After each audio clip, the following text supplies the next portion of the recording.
महापालिका निवडणुकीत दोन्ही राष्ट्रवादी एकत्र आल्याचं पाहायला मिळालं होतं. त्यानंतर होत असलेल्या जिल्हा परिषद निवडणुकीत चक्क दोन्ही शिवसेना एकत्र आल्याचं पाहायला मिळतंय. सोलापूर जिल्ह्यातल्या बार्शीमध्ये जिल्हा परिषद निवडणुकीसाठी दोन्ही शिवसेना एकत्र आल्या आहेत. या दोन्ही शिवसेनांसोबत दोन्ही राष्ट्रवादींनी एकत्र येत महाआघाडी स्थापन केली आहे. भाजपला सत्तेपासून दूर ठेवण्यासाठी महाआघाडी स्थापन झाली आहे. ठाकरेंच्या शिवसेनेचे आमदार दिलीप सोपल यांनी याबाबत सोशल मीडियावर एक पोस्ट शेअर केली आहे.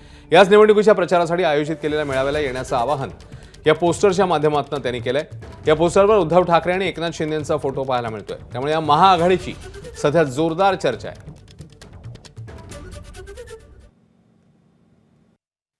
काही जण म्हणले मला मशालीवर लढायचं आहे. ओके.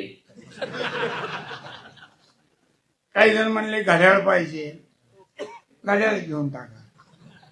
घड्याळाचे कार्यकर्ते घड्याळाबद्दल प्रेम असणारे घड्याळ मागितलं.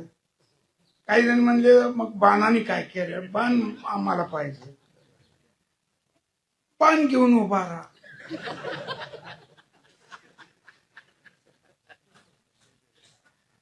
तुतारी आणि घड्याळ एकच आहे. वर झालं तर आपल्या इथं का नको.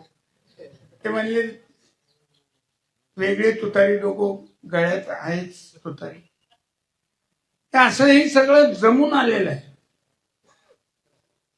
हे काही वडून ताणून काही आलेलं नाही. काय वकील साहेब आहेत आमचे गोदले महाराज.